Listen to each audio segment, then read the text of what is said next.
Le fait de trouver de simples pierres dans des grottes a permis à ce type d'obtenir un cube capable de débloquer. Des compétences pour lesquelles il a toujours été vu comme le plus faible. Mais est-ce que la fille populaire avec qui tu as grandi t'aime encore malgré cela? Mais un groupe obsédé par elle te frappe et t'humilie jusqu'à ce que tu touches le fond. Eh bien, cette histoire commence avec ce type, apparemment normal, qui apparaît dans cette ville avec pas mal de style. Cependant, grâce à une sorte de pouvoir, il disparaît. Pendant ce temps, on voit cette fille dans une école assez ordinaire, où la petite reçoit un appel l'avertissant qu'on viendra bientôt la chercher et qu'elle doit se préparer. La fille, à cet âge, comprend peu de choses. Mais en voyant que ses camarades disparaissent et qu'il ne reste qu'un tas de types en costume, en plus de tourbillons, c'est une situation qui change complètement l'ambiance de l'endroit. Alors elle décide de suivre les indications du type au téléphone pour finir par arriver dans un entrepôt. Heureusement, il s'avère que c'est le type d'avant, utilisant la téléportation pour sauver la fille. Le problème, c'est que les 4 d'avant ne vont pas lui faciliter la tâche. Pour une raison quelconque, ils ont besoin de cette fille. Alors l'épopée commence quand, rien qu'en courant, le type montre que sa condition physique est d'un autre niveau. Et quand il s'éloigne suffisamment, mettant la fille en sécurité derrière une barrière magique, il revient pour montrer son vrai niveau comme il se doit. L'humain, apparemment normal, possède une force insensée et frappe des types sans même broncher. Mais malgré cela, ses adversaires lui semblent aussi être une sorte de surhumain qui résiste énormément. Donc tant que l'un des deux ne meurt pas, ils ne vont pas s'arrêter. La tension continue de monter, le combat devient très sérieux et les gens ordinaires le savent quand ils voient des bâtiments littéralement lancés à la figure. Cependant, l'allié est clairement supérieur lorsqu'il désintègre tout ce qui s'approche, le transformant en une masse qui détruit son rival, l'amenant à ce qu'on appelle des cycles, qui, comme dans Jujutsu, est un espace entièrement contrôlé par l'hôte du pouvoir. Le type en costume est fini. Pendant ce temps, il prouve que son pouvoir est sans limite. Le super-humain remonte le temps en réparant tous les dégâts pour que la petite Shen Yao ne se souvienne de rien de ce qui s'est passé et puisse continuer sa vie exactement comme elle l'avait laissé avec son ami d'enfance. Et c'est justement le protagoniste de cette histoire, appelé Jiaoshi. Cependant, à partir de là, sa vie devient assez ordinaire et nous faisons un bond de quelques années dans le futur, jusqu'à son époque de lycée. Avec la réunion typique dans un karaoké, où les populaires veulent ridiculiser le garçon discret. Alors il demande à Chen Yao qui est-ce qu'il aime, le mannequin et l'intelligent, confiant que ce sera l'un d'eux qu'il choisira. Mais il s'avère que pour elle, depuis l'enfance, la même personne l'a toujours intéressée, et elle le dit directement au protagoniste. Cependant, les jaloux vont immédiatement le raconter au chef du gang de l'école, dont le chef, Dom Yun, est obsédé par la fille. Alors, le soir, ils finissent par lui donner une raclée, tout en le menaçant et en l'humiliant, en montrant son état à la fille par appel vidéo. Et maintenant, ils veulent le forcer à accepter que quelqu'un d'aussi faible que lui n'est pas à la hauteur de cette femme. Mais le gars préfère sauter du pont plutôt que de reconnaître une telle chose après tout ce qu'ils ont partagé. Cependant, peu à peu, il perd connaissance, atteignant le fond, où il voit ce curieux cube qui, en le touchant pour une raison quelconque, se lie à son corps, l'emmenant à travers une sorte de tunnel jusqu'à ce qui sera son espace. Un endroit où une voix inconnue lui annonce qu'il pourra désormais se téléporter dans un diamètre de 15 mètres. Il ne comprend rien, alors il commence à utiliser son pouvoir et, pendant que les voyous le cherchent, il se retrouve à l'école au beau milieu de la nuit. Le mieux est de se calmer. Il rentre chez lui sans utiliser son pouvoir et laisse Shen Yao tranquille, qui s'apprêtait à appeler la police. Et maintenant, plus calmement, il commence à comprendre que cet espace sûr se trouve à l'intérieur du cube, où il est l'hôte. Pendant ce temps, la voix doit obéir à ses ordres et l'aider à comprendre comment cela va fonctionner à partir de maintenant. Quelque chose appelé « système d'univers ultime », dont il ne comprend pas encore l'ampleur. Mais il le comprendra bientôt car ses téléportations sont incontrôlées et limitées. Un jour, il peut simplement mourir parce qu'il n'a plus d'énergie ou simplement en tombant d'un endroit où il ne voulait pas aller. Donc avec une vision élargie de 15 mètres, il peut s'entraîner à savoir où se téléporter. Mais attention, il ne faut pas en abuser car son corps doit le supporter avant d'être épuisé. S'il veut tenir plus longtemps et pouvoir protéger sa copine, comme le dit la voix, il doit s'améliorer et pour cela, il doit manger des pierres. Littéralement, celles qu'on trouve dans la rue ont une certaine charge d'énergie. Plus elles sont précieuses et spéciales, mieux c'est. Alors il commence à s'entraîner avec sa nouvelle vision et trouve une pierre ordinaire qu'il utilise dans l'espace du cube. Le pouvoir surgit soudainement. Et une simple pierre de bas niveau lui ajoute 2 points de force et 1 point d'endurance, améliorant son acide désoxyribonucléique. Mais en le renvoyant au lit, le lendemain, après s'être reposé, il va à l'école, où son ami semble être plus attaché à lui après ce qui s'est passé. Cependant, après quelques flirts, ces voyous et leur chef arrivent justement en classe, et en cherchant le protagoniste, ils le voient essayer de se cacher. Cependant, la voix lui dit que les points de puissance du gars, le traitant littéralement d'ordure, n'atteignent que 7, alors que lui en a 22. Mais même si Shen Yao le repousse sans cesse, lui disant de s'éloigner, il essaie de ne pas chercher d'ennui. Le gars harcèle Xiaoxi. Ce dernier va-t-il réagir? D'une simple pression, le gars sent la pression. Malgré tout, son orgueil blessé, il finit par le défier à un combat l'après-midi au gymnase. Le protagoniste finit par cacher ça à Shen Yao, disant qu'il rentre tôt à la maison. Mais bien sûr, il finit par arriver là où tout le monde se moque de lui. Après tout, il n'a jamais su se défendre et on a toujours profité de lui. Et même s'il est plus fort maintenant, il s'agit de 13 rivaux, ce qui lui laisse essentiellement 20% de chances de gagner. Heureusement, le provoquer pour avoir triché. Alors Dong-Yun appelle son meilleur guerrier avec 10 points de compétence. C'est un type avec une force impressionnante, dont il doit se méfier. Il esquive d'abord la plupart des coups, ignorant ce qui arriverait s'il était touché. Pendant ce temps, Shen Yao, en classe, est rongé par l'anxiété. Heureusement pour le protagoniste, la taille de son adversaire le fatigue rapidement. Chaque coup est plus lent et maladroit. Lorsqu'il l'attrape, il le détruit d'un coup de canon en le poussant contre le mur. Dong-Jun, en sueur, envoie maintenant tout le monde se battre contre un seul adversaire. Le protagoniste n'a plus d'autre choix que d'y aller de front, même si ses chances ne sont que de 30%. Tout le monde l'attaque et, plus que de se concentrer sur les coups, il doit faire attention aux coups de pied et aux attaques traîtres venant de toutes les directions. Cela, avec autant d'ennemis en même temps, commence à le fatiguer, même s'il reçoit toujours un coup de pied dans l'entrejambe. Tout est important en le sachant. Pourtant, ici, tous se jettent en sur lui et malgré ses efforts, il reçoit un bon coup. Quelque chose que son chef voit comme l'occasion d'en finir avec lui pendant qu'il est derrière tout le monde. Alors le prota, voyant à quel point il est courageux pour parler, décide de l'intégrer au combat en lui envoyant un petit cadeau en pleine figure. Pendant ce temps, il élimine progressivement ses adversaires, gagnant leur respect. Cependant, l'énergie de son corps est sur le point de s'épuiser complètement.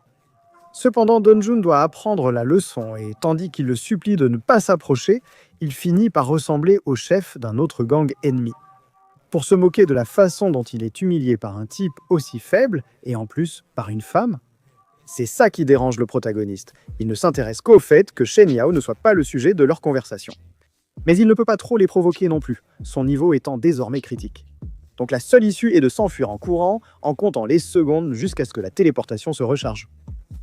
Et quand il le peut, il éteint les lumières, restant derrière ses rivaux, pour qu'il soit beaucoup plus facile de les éliminer grâce à sa vision. Même sans énergie, un coup dans la nuque reste mortel. Le pouvoir que l'enfant a obtenu est inhumain. Pendant ce temps, Shen Yao arrive avec les directeurs, s'inquiétant pour son ami. Mais dans ce cas, il serait surtout l'intimidateur. Alors il décide d'utiliser le humilié Dong-Jun pour faire un petit théâtre, se libérant de la situation, tandis que son ami soigne ses blessures. Il comprend qu'en dépit de sa force, son corps le limite, et c'est pourquoi il doit devenir beaucoup plus puissant. Ils ont besoin de pierres qui sont abondantes dans la ville. Cependant, certaines ont un propriétaire, et d'autres sont très coûteuses. Pour l'instant, voler n'est pas envisageable. Alors, avec les économies qu'il a, il achète un kit d'excavation pour chercher des pierres dans la nature. Ce qui le mène littéralement jusqu'à une montagne. Mais devoir creuser presque 15 mètres maintenant, ce n'est pas une option. Et comme il s'agit d'une grotte, il décide de chercher une petite fissure où son pouvoir de téléportation fonctionne, car s'il y a un endroit complètement fermé, il ne peut pas s'y faufiler. Le fait est qu'il y parvient. Il se retrouve dans cette grotte inexplorée où à nouveau le chemin semble être bloqué. Il a déjà beaucoup progressé, alors il lui vient à l'esprit d'utiliser les courants d'air pour se déplacer. Grâce à son pouvoir, ça finit par marcher. Cependant, il doit faire face à une chute gigantesque avec des surfaces instables. Et sans s'en rendre compte, parce qu'il est distrait par les pierres, il attire un serpent géant derrière lui. Au début, il ne réalise pas, et avec l'aide du train, il esquive plusieurs obstacles. Mais rappelons-nous que c'est limité, et maintenant, il doit avancer par ses propres moyens pour ne pas s'épuiser et finir évanoui. Alors maintenant, avec toute la prudence nécessaire, même en s'attachant avec une corde, il commence à récolter les cristaux. Cependant, en reconnaissant la zone avec son pouvoir de vision, il se rend compte qu'il n'est pas seul, se remplissant de tension en voyant ce serpent qui l'attaque clairement. Et même si le gars, par chance, parvient à s'en sortir, il finit par tomber dans l'eau où la créature a totalement l'avantage, et il ne peut pas se téléporter dans le cube. Parce que tant que cet anaconda est accroché à lui, Cela compte comme une partie de ce qu'il veut déplacer dans l'espace, excédant la capacité limite. Comme il peut, avant d'être asphyxié, il se libère un peu, s'éloigne et une fois en zone sûre, il respire tranquillement sans vraiment s'en rendre compte. Il vient d'ajouter à son système 11 gemmes qu'il peut même synthétiser, c'est-à-dire combiner certaines pierres pour les transformer en gemmes de niveau avancé. Ces objets ils peuvent non seulement améliorer ses statistiques, mais aussi lui conférer une compétence spéciale. Pour cela, il lui suffit d'attendre 100 heures, ce qui est impossible dans cette situation. Alors il en laisse la majorité en synthèse et en consomme 2 directement. Ce qui fonctionne car cela lui donne 2 points de vitesse et 4 en esprit. Maintenant, il retourne sur Terre et le combat est totalement différent. Le serpent encaisse vraiment des coups auxquels il ne se défend pas, parce qu'il porte une charge d'énergie assez forte grâce à la spiritualité chaque fois que son pouvoir évolue. C'est un véritable abus, mettant fin à l'animal. Alors que maintenant, il n'a plus qu'à attendre que ses gemmes élémentaires cuisent, tout en ajoutant une de plus provenant des restes du serpent. Il progresse plutôt bien, mais il en va de même pour le chef de gang qu'il a frappé lors du dernier combat, qui est en train de se remplir d'une rage assez dangereuse. L'intensité monte donc assez fortement pour le moment. C'est ainsi que nous restons sur le plan macabre que préparent les nouveaux ennemis du Prota, qui sont conscients qu'ils ne pourront pas vaincre Xiao seul, alors ils décident de l'impliquer avec quelques mensonges. Avec un bandit de la ville assez dangereux, appelé Monsieur Luo, c'est leur seule issue pour chercher vengeance, même s'ils le craignent beaucoup. Pendant que le Prota profite du lendemain, lors d'un grand rendez-vous avec Chen Yao pour lequel il est évident que le Prota est en train de changer. Maintenant, elle le voit plus fort et plein d'assurance. C'est très réel quand il prend la main de la fille, qui accepte déjà que les choses deviennent sérieuses. Bien sûr, il lui demande qu'à partir de maintenant, il puisse compter sur elle pour les problèmes qu'il aura. Même si le protagoniste le lui promet, le système du cube sait qu'il n'est qu'un menteur. En tout cas, ils continuent à s'amuser, ils passent l'après-midi ensemble et vont manger, où le protagoniste s'amuse beaucoup avec elle. Il a même un cadeau pour elle, c'est la gemme de malachite qu'il a prise au serpent. La fille n'a pas l'air très heureuse de ce qu'elle reçoit, leur relation devient plus forte, et maintenant ils ont l'habitude de venir ensemble à l'école. Cependant, si cela arrive. Et en fait, alors que Yaoshi l'attend comme d'habitude, la fille semble prendre un peu plus de temps que d'habitude. Mais quand une demi-heure s'est écoulée et qu'il entend des jeunes parler d'une disparition dans la zone des appartements, le protagoniste s'alarme car elle habite justement là-bas. Il panique rapidement, parcourt pratiquement toute la ville pour se retrouver face à une multitude de policiers. Et la mère de Chen Yao pleure parce que sa petite a été enlevée. Durant la nuit, le protagoniste est envahi par une colère inexpliquée. Le système lui suggère-t-il de la maîtriser ? Cependant, en voyant Dong Jun réapparaître à nouveau, sortant de toute cette foule, il ne peut plus se contrôler. L'homme se dirige vers une ruelle isolée, visiblement très nerveux. En tombant sur un protagoniste qui veut actuellement détruire quiconque s'approche de lui, il est terrorisé, et ici, le protagoniste veut des réponses sur le champ. Après avoir vu son expression, le malfrat chef d'un gang, le méchant de son quartier, ne peut pas cacher le secret plus de 10 secondes. Et il s'avère que la fille et son associé ont été capturés par Monsieur Luo, qui est en gros le chef d'une mafia très dangereuse. Malgré tout, ces deux perdants voulaient l'utiliser pour se venger du héros. Heureusement, Don Yun s'est retiré à temps, mais son associé est en train d'être torturé en ce moment. Et comme le monsieur n'aime pas qu'on joue avec lui, il devient assez sadique, allant jusqu'à le tuer. Pendant ce temps, la jeune fille assiste à toute la scène, car par pure coïncidence et pour la chance du mafieux Chen Yao, c'est quelqu'un dont il a besoin. Car, comme nous nous en souvenons, elle était sauvée enfant de façon incroyable par l'inconnu qui a anéanti tout un groupe d'élite. Lui seul, car ce type-là, appelé Chen Yao, a des comptes à régler avec Monsieur Lao et ils sont à sa recherche. Malgré tout, elle, en plus d'être très jeune, a perdu la mémoire, donc elle ne sait vraiment rien. Et la meilleure chose à faire pour un type qui souffre d'une colère incontrôlable, c'est de la frapper jusqu'à ce qu'elle se souvienne. Heureusement, son majordome, qui fait office de conscience, parvient à l'arrêter. Pourquoi peuvent-ils utiliser la fille pour faire chanter Shiguki ? Et puisque l'origine de tout son pouvoir est mystérieuse, ils ne peuvent tout simplement pas la laisser voir la fille battue, mutilée ou même morte. Parce qu'il pourrait exploser dans un pouvoir si intouchable que même tous les assassins experts qu'il a engagés ne pourraient pas le gérer. La fille leur est utile, mais pour l'instant, il vaut mieux la garder en vie pour apaiser la colère du monsieur. Et c'est là que le majordome dit à Chen Yao de coopérer, car il ne sait pas s'il pourra la sauver la prochaine fois. Pendant ce temps, le protagoniste découvre seulement maintenant qui est Monsieur Lugo et son importance dans la ville. Car il s'avère être un voyou de première classe que rien ni personne ne peut vaincre. Il y a des années, il a décidé tout seul de frapper un maître assez influent dans la ville. En fait, tout le monde savait que la famille de la victime prendrait sa revanche. Cependant, malgré leur richesse et leur respect, rien qu'en voyant la présence de M. Jean Lugo, ils ont fini à genoux devant lui. Au point qu'après leur départ, ils restaient encore dans la même position. Cet homme et sa famille étaient aussi importants que cela. Cependant, un jour, un homme mystérieux sans origine connue est arrivé en ville pour s'en emparer pendant quelques jours.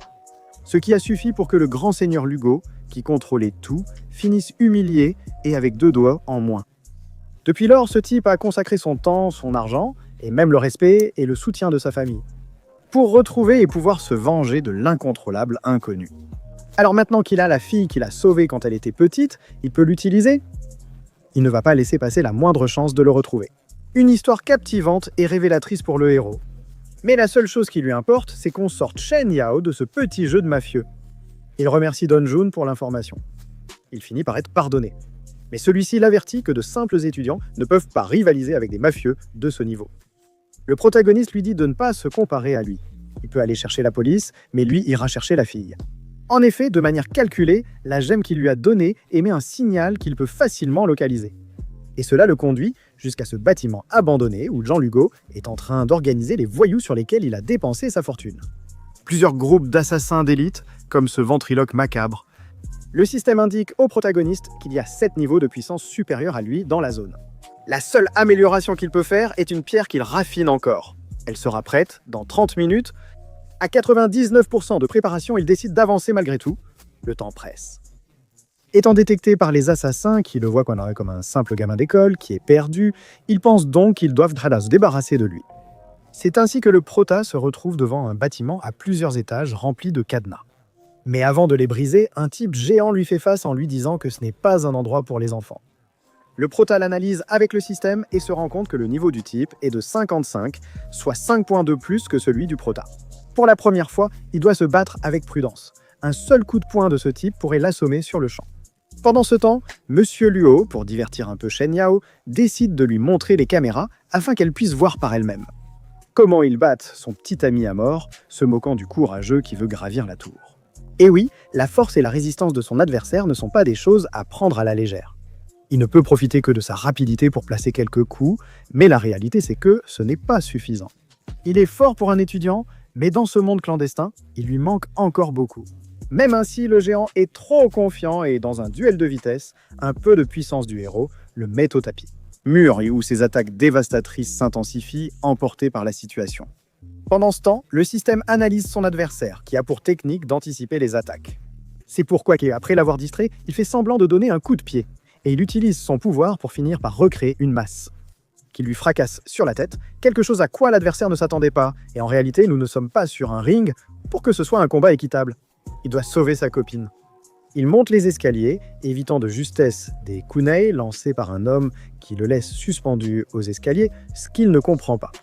Le gamin faible a vaincu le géant en étant sous-estimé, ce qui lui a permis de récupérer pour se battre à l'étage suivant. Cependant, cela semblait lui donner un avantage. Ce n'est rien d'autre qu'un scénario où l'obscurité rend son adversaire bien supérieur en plus de son niveau qui est de 75. Cependant, cela ne signifie pas que le protagoniste n'a pas aussi une aide visuelle, qui fonctionne même mieux là où la lumière du soleil ne brille pas directement.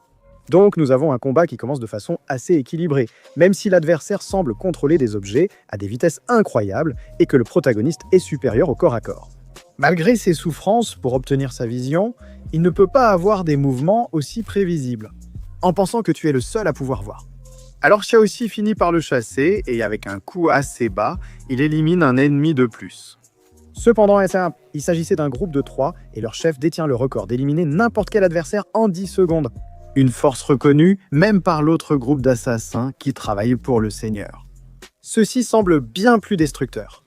Malheureusement, la chance du héros s'épuise lorsqu'il tombe sur Veo Wolf, un vieux musclé inattendu.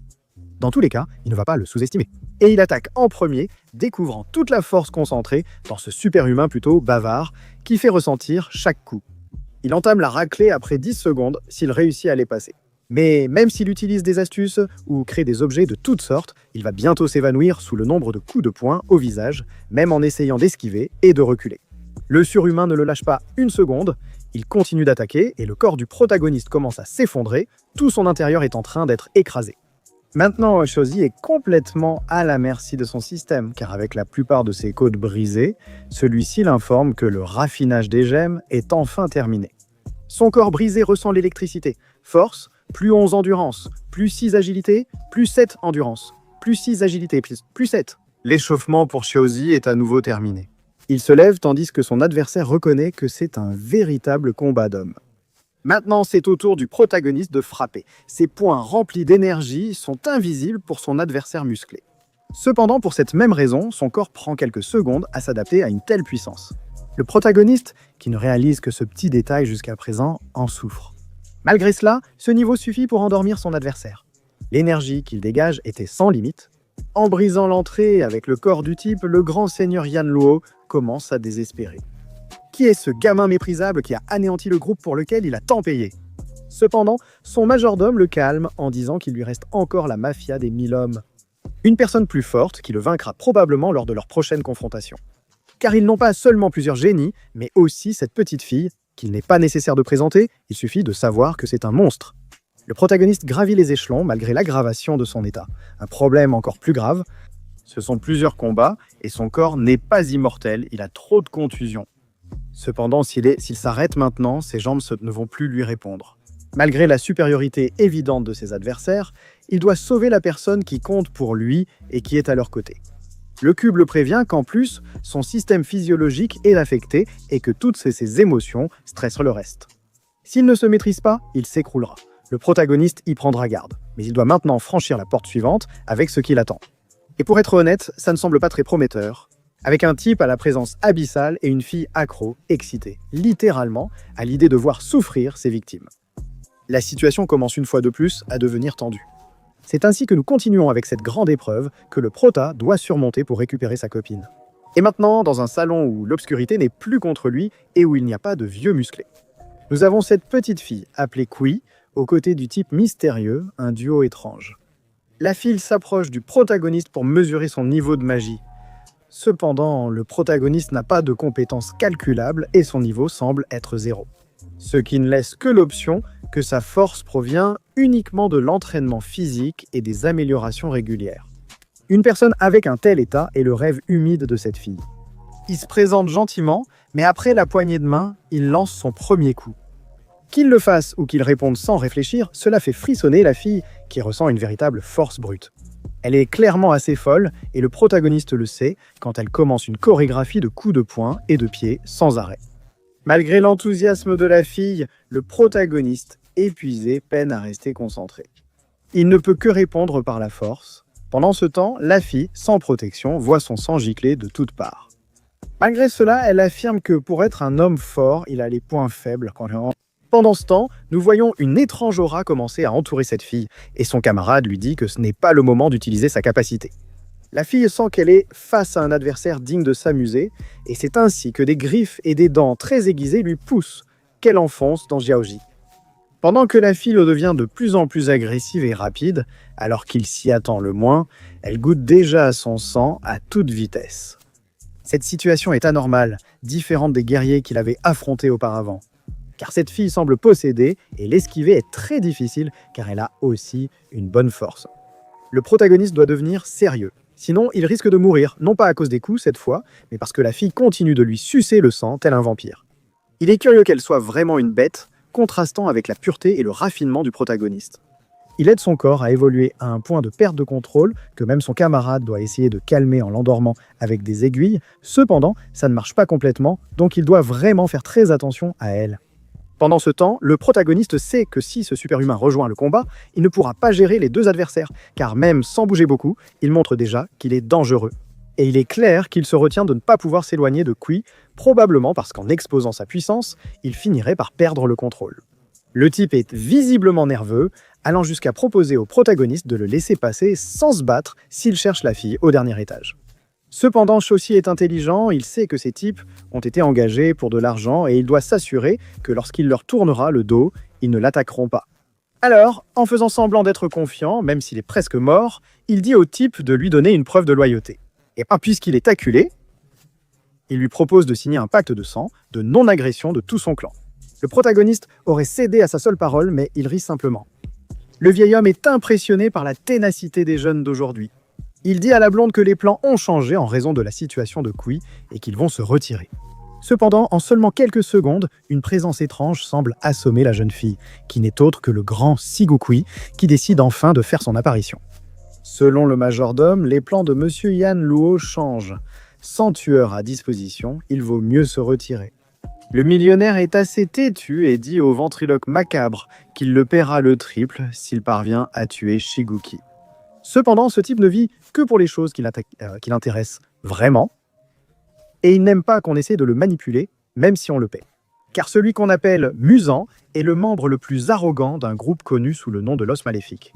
Et maintenant, ce type est très intéressé à défier le protagoniste, pour nous offrir ce qui sera le meilleur combat au corps à corps, avec des niveaux de puissance incroyables depuis le début de la série.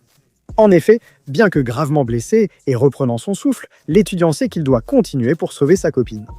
Alors il entre dans la pièce suivante, cette fois en essayant de repérer les ennemis puissants qui lui restent à affronter. Mais pour une raison quelconque, l'une des marques a complètement disparu. Ce qui serait positif si ce n'était pas parce que son dernier adversaire est Musan. Un type qui, selon l'analyse du système, n'a qu'un niveau de magie de 7, un gars plus faible que les bandits auxquels l'école faisait face.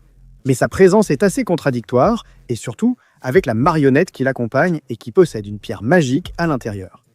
Ici, Xiaoxi ne sait pas quoi penser et il ne lui reste pas beaucoup de temps non plus, car le type commence avec un coup de pied mortel. Et avec l'animation de 6 chapitres de solo leveling en une seule scène, le combat épique commence. Et il s'avère que le type, tout comme le protagoniste, n'a pas de magie, car tout son niveau vient de compétences bien plus difficiles à obtenir. Comme c'est le cas pour Xiaoxi, la force, et dans le cas de son rival, la technique en utilisant des talismans et la ventriloquie. Du coup, le combat devient un corps à corps épique, avec toutes sortes de coups de poing et de pied.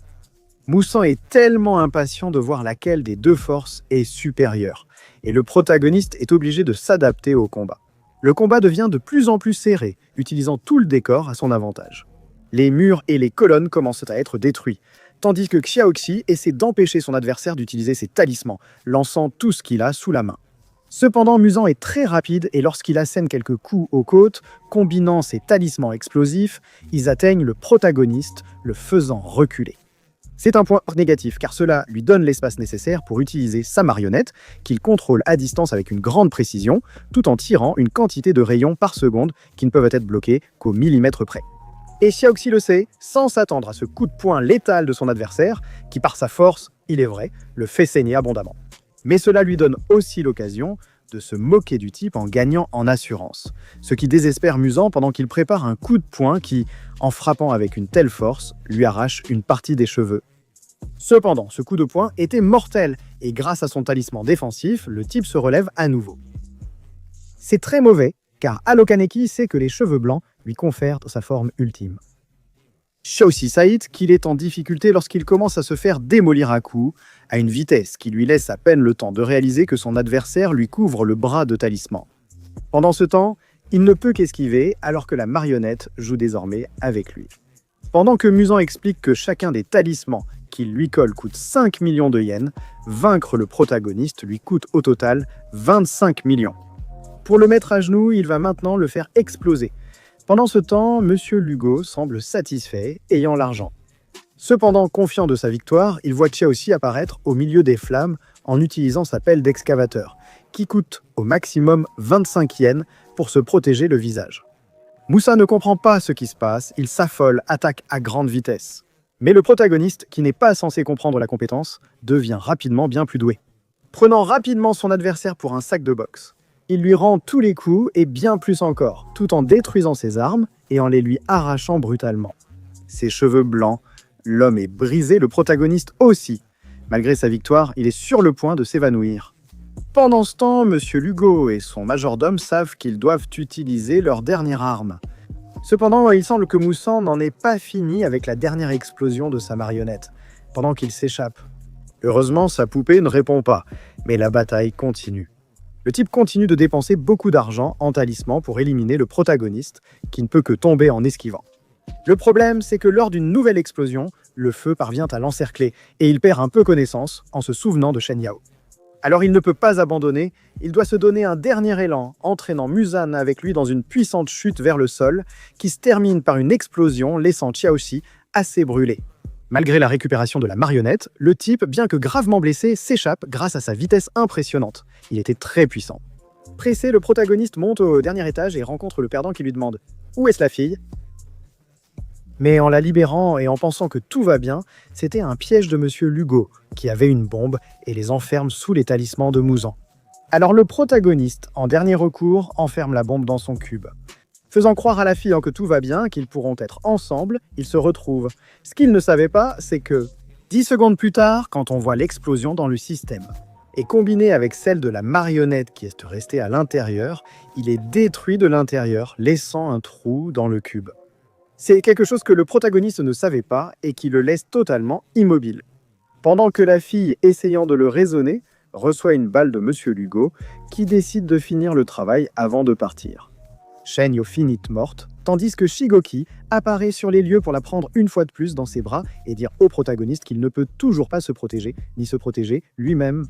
Et il ne pourra rien faire pour une fille qu'il ne comprend toujours pas, le laissant totalement blessé, un peu perdu et sans sa petite amie. C'est ainsi que nous restons juste après la grande bataille, avec un protagoniste accablé parce que cette fois, il n'a rien pu faire pour sauver sa copine. En fait, ses pouvoirs sont limités en ce moment, le cube est à sa limite, et les seules compétences disponibles sont la téléportation et la vision augmentée. Pendant ce temps, il ne sait pas comment expliquer à la mère de Shen Yao ce qui s'est passé. Cependant, une femme mystérieuse apparaît, prétendant savoir où se trouve Monsieur Jean Lugo. Ils emmènent le sujet jusqu'à un café où nous découvrons que la fille mystérieuse parvient à confirmer le soupçon que le protagoniste avait, depuis un moment déjà.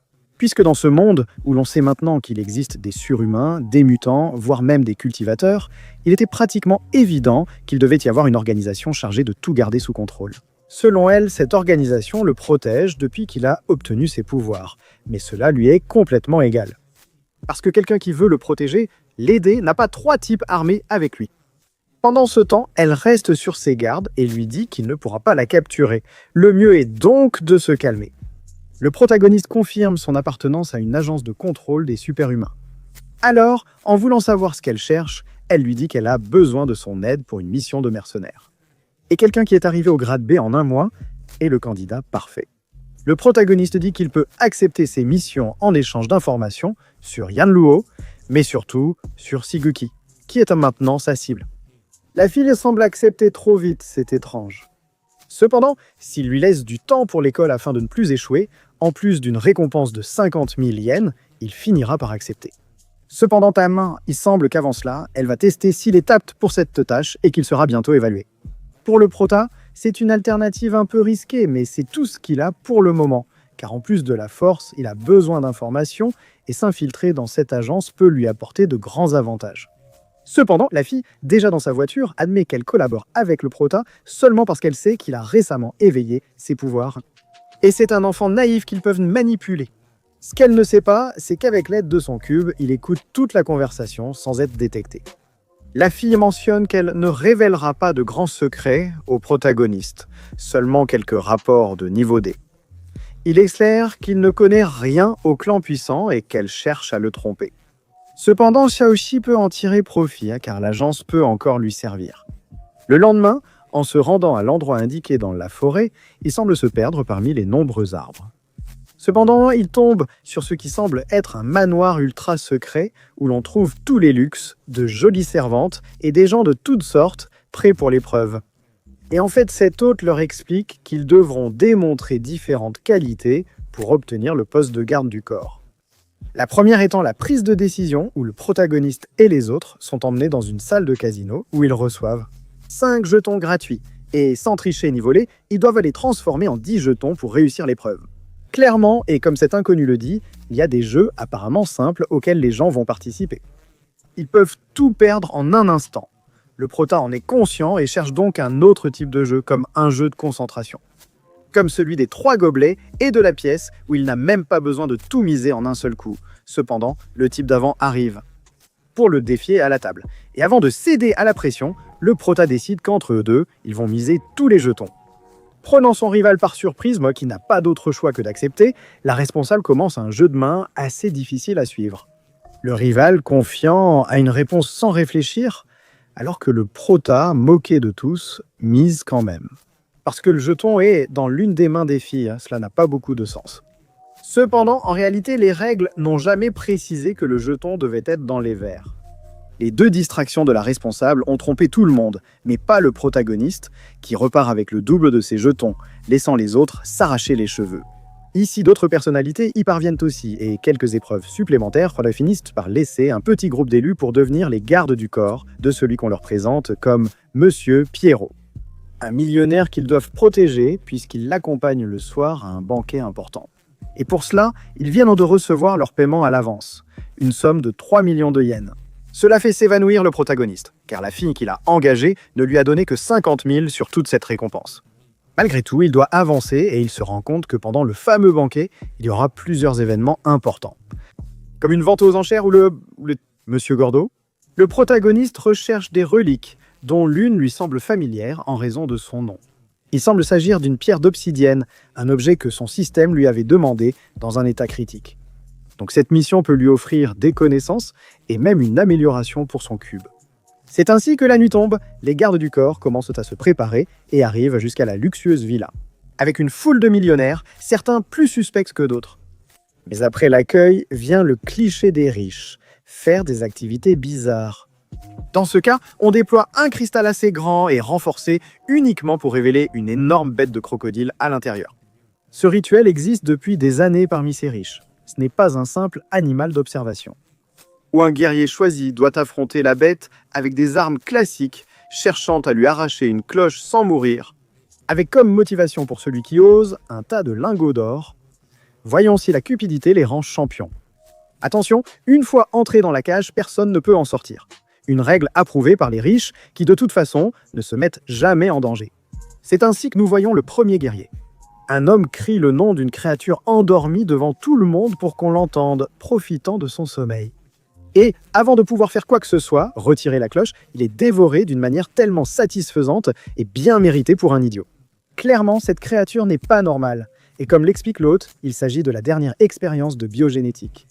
De celle qui est clairement sa propre organisation secrète. Ainsi, tandis que certains spectateurs sont horrifiés, surtout les femmes, d'autres apprécient en sachant que c'est le spectacle pour lequel ils paient. Le prota sait que c'est assez macabre. Mais quand il voit que l'un des gardes du corps de ces riches décide de se porter candidat, il est surpris. Son compagnon lui explique qu'en l'absence de volontaire, un garde du corps est choisi au hasard. Ce salaire quotidien de 3 millions a clairement une justification, même s'il se fait malgré tout arnaquer. Ici, le volontaire avance assez confiant, car malgré la vitesse accrue de l'animal, il sait que s'il garde ses distances et attaque avec des lances, il peut le blesser, jusqu'à ce qu'il commence à s'épuiser. Cependant, Xiaoxi sait qu'il ne prend pas en compte les améliorations génétiques, et c'est pourquoi il est plus que condamné. Quelques morceaux volent de par-ci par-là, des yeux sur les vitres, la scène se remplit du sang des victimes. Chaque mort fait augmenter la récompense en lingots d'or. Donc, avec ces conditions, 2 nouveaux candidats apparaissent, l'un d'eux étant le type dur de l'équipe du Prota. Tandis que l'autre est quelqu'un de travailleur qui cherche seulement à être validé, reconnu par son patron. Ce qui fait que s'il y a 2 candidats en même temps, ils doivent d'abord s'entretuer. C'est illogique, parce qu'ils finiraient très fatigués pour le combat contre l'animal. Cependant, le type dur a l'air détendu car il ne lui faut que quelques secondes pour attaquer son rival. Et avec une capacité vampirique, il aspire son sang, son énergie, ce qui le rend justement plus puissant pour affronter la bête, avec laquelle il ne porte pas d'armes, pour que ce soit juste. Et malgré cela, il a des réflexes et une présence si impressionnante qu'avec une habileté surprenante, il arrache la tête de la bête. Dans un coup fatal instantané qui le place comme l'un des favoris évidents, et Xiaoxi sait que son niveau est dans la même catégorie que le sien. Entre-temps, il reçoit la cloche et le prix en or. Cette victoire mérite un toast entre ces riches qui n'ont même pas besoin de lever le petit doigt. Et c'est pourquoi ils s'attendent eux-mêmes à ce que l'autre ne leur offre pas seulement cela, mais qu'il les surprenne. Et apparemment, c'est ainsi que nous arrivons au plat principal. L'ascenseur commence à monter à nouveau. Pendant ce temps, Xiaoxi peut sentir, même sans les statistiques du cube, que cette bête possède une puissance écrasante. Et à aucun moment elle ne sera sous le contrôle de qui que ce soit. Il s'agit de l'expérience ultime de la biotechnologie, le dangereux Togu 17, qui va nous ouvrir la voie à un véritable chaos dans cet endroit. Reprenons avec la présentation de cette bête. Une difformité créée par les ingénieurs en biotechnologie qui combine l'agilité de plusieurs félins avec la force des ours, le prototype parfait pour déchirer des humains. Et avec pour seule faiblesse d'être extrêmement violent. Clairement, tout le monde a peur, mais on leur assure que la situation est sous contrôle. Pendant ce temps, le protagoniste est impressionné par l'aura de l'animal, mais il sent qu'il y a quelque chose de plus. Quelque chose que son système ressente, une aura assez lourde chez quelqu'un de sa propre équipe. Malgré tout, avec une récompense en or presque doublée, un premier volontaire s'est manifesté. Cependant, lorsqu'il attaque, la créature l'ignore complètement et se dirige directement vers la vitre, sans aucun contrôle. Le héros réalise que le vampire a dû perdre un objet durant leur affrontement, ce qui a rendu la créature incontrôlable. En fait, à ce moment-là, l'hôte n'est déjà plus aussi calme. Parce qu'en voyant la brutalité et surtout l'intelligence de l'expérience, la plupart des spectateurs désespèrent. À un moment, il brise la vitre, semant le chaos dans le manoir. Le protagoniste sait que tout est planifié. Cependant, ce désordre lui sert à s'approcher du membre de la famille de Monsieur Jean Lugo et à pouvoir commencer sa vengeance. Cependant, les contrôleurs, les gardes les plus puissants du lieu, apparaissent pour calmer tout le monde et empêcher qu'ils ne bougent de leur place, tandis qu'avec une grande force, ils maîtrisent la supposée bête redoutable. La célébration continue, mais Xiaoji réalise qu'un membre de son équipe est absent et commence à comprendre la situation. Dans le manoir, les gardes effectuent une inspection de sécurité. Pendant ce temps, la jeune fille Oquette avance, éliminant quiconque se trouve sur son chemin en mode furtif, sans être détectée même par les caméras. Elle arrive jusqu'à ce sous-sol protégé et en utilisant les empreintes digitales d'une autre personne, elle accède au salon des trésors. Le problème, c'est qu'un contrôleur l'attendait déjà, un type plutôt agile. Cependant, cette femme pourrait riposter, elle serait plus forte s'il n'y avait pas d'autres gardes, qui la distraient au point qu'elle soit attaquée par derrière. C'est ainsi que le protagoniste apparaît de nulle part pour la sauver, et comme le type devient arrogant, il lui apprend le respect d'une manière assez douloureuse. Moumou doute de pouvoir faire confiance à cet homme, mais le protagoniste la rassure en disant qu'il est au courant de la situation. C'est vraiment la femme qu'il doit protéger et pour laquelle ils ont été engagés. En étant très observateur pendant tout le chaos, le vieux millionnaire était toujours devant, en position défensive avec les autres gardes du corps, pendant qu'il créait le scénario parfait pour qu'elle puisse s'éclipser et prendre les trésors. Le problème est qu'à ce stade, ils auraient dû déplacer toutes les reliques. Ils ne vont rien trouver et les contrôleurs sont déjà en route pour les éliminer. Cependant, le protagoniste prend de l'avance et avec la fille, il arrive dans une pièce où les ennemis décident d'utiliser des grenades aveuglantes. Avec un protagoniste qui a l'espace parfait pour fabriquer un objet et leur faire un très bon coup en retour, il laisse les adversaires sans vision et en profite pour se faufiler un peu. Le problème, c'est que ces types sont partout et même s'ils sont de classe B, ils restent puissants, étroits en même temps. Les réflexes finissent à n'a pas échoué et le protagoniste se retrouve assis. Cependant, Modeli, sa confiance est toujours évidente quand il a quelque chose de préparé et c'est avec cette fausse grenade qu'il finit par les tromper. C'est ainsi qu'il parvient à avancer un peu plus avec la fille qui sait où se trouve la sortie, et lui, il a la force de l'y emmener. Malgré leurs blessures, Xia aussi sait qu'ils ne peuvent pas rester là et attendre la mort. Alors le protagoniste avance, mais comme il n'est pas avec la fille, qui est la priorité des contrôleurs, l'un d'eux part la chercher, créant un 2 contre 1 qui change la donne. Elle apparaît depuis le toit. Avec une habileté innée avec le katana et avec les coups de poing de Xiaoxi, ces deux de classe B finissent par être vaincus. Grâce à sa vision augmentée, le protagoniste découvre où les trésors ont été déplacés. Et pendant que la fille cherche ce qui a de la valeur, le protagoniste ne sélectionne que les meilleures pierres, les gemmes de qualité, pour les cuisiner et les ajouter à ses statistiques.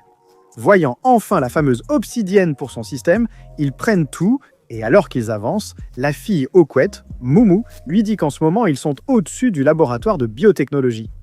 Comme mentionné, c'est un lieu périlleux, peuplé d'êtres difformes. Mais en même temps, un étage plus bas, il y a un grand égout qui peut les mener directement à la surface. Avec le butin en main, la fille connaît le lieu, mais le protagoniste a un mauvais pressentiment. Pendant ce temps, on voit les contrôleurs blessés et leur chef qui arrive. Un type qui a clairement l'air fort, mais en plus, en voyant leur état, il leur donne des pilules qui les forcent à avaler. Heureusement, il s'agit d'un médicament de guérison avancé. Pendant ce temps, Moumou dit au héros que la priorité est de s'échapper. Mais a-t-il quelque chose à faire avant? Et en fait, il est clair qu'il y a un cerveau derrière toutes ces créatures modifiées dans cet endroit. Et même si on nous a fait croire que Taogu Dixet était la perfection des expériences, ce docteur est vraiment obsédé par les modifications biogénétiques, mais sur des humains? Le protagoniste, bien que concentré sur la fuite, décide d'accompagner la fille qui semble cacher quelque chose, car il reste son garde du corps. Mais à peine sortie de l'ascenseur, la fille s'occupe déjà d'une escouade entière. Avec l'aide d'une carte, il se repère et avance maintenant vers le laboratoire principal, puis vers la sortie. Le problème est que cet étage est le plus dangereux et les contrôleurs s'approchent déjà, alors ils avancent vite. Pendant qu'ils rencontrent toutes sortes de monstres. Puisque cet institut cherche l'arme biologique la plus puissante, il est évident que tout est louche dans cet endroit, et pourtant il continue d'avancer. Selon elle, ses recherches sur les animaux sont dangereuses, mais après avoir ouvert une pièce, elle prévient le protagoniste que le pire est à venir. Alors qu'il voit un tas de spécimens étranges et une doctoresse qui semblait déjà les attendre, elle informe le docteur qu'il a l'air plutôt calme. En fait, il connaît la fille en disant qu'elle était en retard, car il s'avère que Moumou cherche une drogue spécifique que le docteur produit. Et pour laquelle ils avaient convenu qu'elle lui remettrait le trésor du manoir, car même s'il travaille pour le propriétaire, le millionnaire lui demande seulement de créer des armes génétiques chez les animaux, alors que lui cherche des fonds pour expérimenter sur des humains. Ce trésor peut-il lui offrir cette opportunité? Il révèle qu'il a déjà travaillé sur les mêmes contrôleurs qu'ils ont combattus, des personnes faibles auparavant améliorées au niveau B. Le type pense pouvoir obtenir plus d'améliorations surhumaines, se moquant de créer des monstruosités et de faire souffrir pour atteindre son but. En vérité, il parle beaucoup pour qu'au final, il s'avère qu'il n'a toujours pas le médicament dont la fille a besoin. Pour la maladie de son grand-père, alors il donne une bonne raclée à son grand-père. Mensonge au vieux. Il ne peut pas laisser subsister cette recherche, ni la création de ces armes monstrueuses. C'est pourquoi il doit tout détruire avec l'aide du héros. Mais ici, sans qu'on comprenne, quelque chose disparaît soudain, jusqu'à ce que la voix du système se fasse entendre. Encore une fois, il a enfin réussi à assimiler l'obsidienne qu'ils ont obtenue. Le cube nous manquait déjà, et nous constatons que le système a été totalement réinitialisé, mais ce n'est pas tout. Cette mise à jour offre des améliorations impressionnantes, avec un espace agrandi et une capacité accrue. Maintenant, ces téléportations peuvent atteindre jusqu'à 30 mètres, tout comme sa vision. Et avec une nouvelle fonction pour améliorer non seulement son corps, mais aussi les objets qu'il crée. Toute cette mise à jour lui remplit la tête de stress, tandis que nous voyons comment Moumou finit par libérer les espèces partout dans l'endroit. Et ceux qui les trouvent, ils sont les contrôleurs, qui, en voyant des chauves-souris déformées comme celle-ci, disent d'ailleurs qu'il n'y a rien d'alarmant.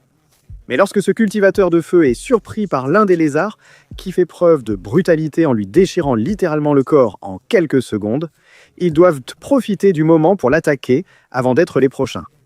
Pendant ce temps, Moumou, en regardant une carte, sent qu'elle est perdue et finit ainsi acculée par les contrôleurs qui veulent s'amuser un peu. En fait, les deux femmes ont des niveaux assez similaires, chacune avec l'arme qu'elle maîtrise. Mais quand le chauve s'en mêle, ses poings sont trop mortels et la fille avoue qu'ils vont la tuer. Après avoir pris les pilules, il n'y a plus d'autres options pour elles. Elles ont toujours été les cobayes du docteur. Clairement, Moumou sait que ce n'est pas une justification pour toutes les personnes qu'ils ont tuées, ce qui met son adversaire en colère. Mais alors qu'elle est sur le point de recevoir le coup final, toute la pièce s'arrête et l'apparition de Xiaoji, de façon épique, fait tout exploser. Le gars est arrivé mis à jour et l'évite maintenant. Cependant qu'avec sa vision, il sait que l'endroit va être envahi de bêtes. Et avant d'être dévoré avec ses 30 mètres, il finit par se téléporter avec la fille directement dans les égouts. Pendant que ses rivaux, très probablement, vont souffrir. Cependant, le prota est distrait par autre chose, en regardant le changement de tenue de Moumou. Pendant ce temps, elle essaye de lui dire quelque chose, mais un type apparaît derrière eux qu'ils n'ont jamais pu détecter. Le cube, qui est le chef aperçu précédemment, possède un niveau de puissance trop élevé pour être mesuré. Et il est plus que certain qu'il ne les laissera aller nulle part. Nous nous préparons pour le combat final entre deux humains qui en ce moment sont à la limite de leur puissance pour nous offrir une bataille épique. Et c'est ici que nous arrivons à cette fin, où l'inconnu que nous voyons depuis plusieurs épisodes, appelé Laika, leur fait face. Il sait qu'ils forment un duo faible, mais puisqu'ils ont éliminé tant des siens, ils doivent s'occuper du désastre. Même le cube du protagoniste avertit que le niveau de l'adversaire est bien supérieur. Le type était déjà conscient que quelqu'un a essayé de voler des informations. Il s'attendait à affronter un gros poisson, et maintenant il doit se contenter de petits poissons. Rapidement, sa valeur de combat augmente, et le protagoniste le sait. Pourtant, lorsqu'il essaie de prendre la fille comme nouvelle subordonnée, Xiaoshi s'interpose en arrêtant son bras, risquant une première attaque et montrant les déformations que Laika peut provoquer dans son corps. Recouvert d'une sorte de métal, le type est si rapide que Xiaoshi ne peut que esquiver, et même si Moumou attaque à grande vitesse, le type a des réflexes jusque dans le dos. il plie ses bras facilement. Cependant, la téléportation améliorée du héros étonne avec des coups de poing. Malgré tout, Laika sait dans son fort intérieur qu'il ne faut pas les sous-estimer. Shadow analyse qu'il a une chance de s'échapper. Pour cela, il active le cube avec sa nouvelle fonction pour améliorer ses armes. Le système ne lui a pas signalé que cela prend du temps et qu'il ne peut transférer que 20% de la puissance, avec un risque élevé d'explosion de l'arme. Et comme il a besoin de toute la capacité du système, il ne pourra utiliser ni la vision, ni la téléportation. Malgré les obstacles, le protagoniste exécute l'ordre. Ils doivent maintenant tenir bon. Le type commence la racler sans leur laisser le temps de réagir. Malgré son épée, Mumu ne peut pas s'approcher, et Xiaoxi, désarmé encore moins.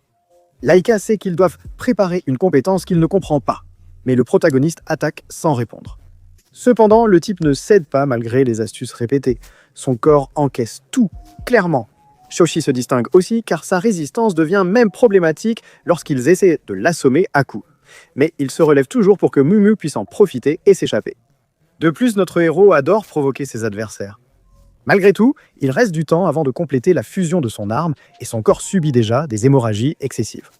Laika ignore la raison de sa détermination qui va au-delà de l'argent ou des femmes, elle sait que c'est plus complexe. L'albinos cherche déjà la première zone à lui couper, tandis que sa victime perd connaissance. Du moins jusqu'à ce qu'en mode furtif, Mumu réapparaisse et transperce de nouveau le type. Elle ne pouvait pas l'abandonner, mais le système avertit rapidement qu'ils ne lui ont absolument fait aucun mal. La fille parvient à esquiver de justesse, elle attaque à nouveau avec une séquence de coups très propre, mais cela se termine par un tir à distance. À ce stade, cela met déjà la fille hors d'état de nuire. Ce type est la véritable expérience finale sur l'humain et il est sur le point d'en finir avec elle en utilisant son propre katana. Malgré tout, le protagoniste, se vidant de son sang, apprend que la fusion est achevée. La dague obtient agilité plus 3, vitesse plus 1 et l'attribut rare de glace. C'est l'occasion de changer les choses. Le cube surprend à nouveau en annonçant que la fusion a échoué. Il a 30 secondes pour se débarrasser de l'arme, sinon elle explosera. Rapidement, il accélère, se la plante dans la partie la moins létale de son corps, ce qui fait qu'il est finalement repoussé par un coup qu'il détruit. L'albinos, ignorant que pendant qu'il se moque et tente d'extraire la dague, des particules de glace se propagent, gelant une vaste zone, alors que son corps, affaibli par l'explosion, ne peut résister au froid. Le protagoniste ignore ce qu'il a fait, mais le système détecte une hausse des pourcentages de combat de Laika. Ils doivent s'échapper. Le chiffre ne cesse d'augmenter pendant qu'ils s'éloignent, jusqu'à ce qu'ils trouvent enfin l'égout. C'est l'occasion pour la fille de s'échapper, et même si elle ne veut pas laisser le protagoniste, il finit par l'y obliger. Tout cela pour qu'avec ses dernières forces, ils reçoivent tout l'impact de Laika. Une nouvelle transformation a été atteinte, semblant effacer le protagoniste lors de l'explosion. Cependant, ce n'était pas le cas. Grâce à la téléportation, le cube a laissé l'homme accroché à la fille, qui a réussi à se mettre en sécurité grâce à sa combinaison de plongée. Pendant que l'albinos est submergé par la rage, ici le protagoniste est complètement épuisé dans son cube, au point de s'évanouir. Quelques jours plus tard, nous sommes retournés à l'école, comme si de rien n'était, conscients d'avoir échappé de justesse à cette bête. Mais il devra continuer à affronter des gens comme ça tout le temps.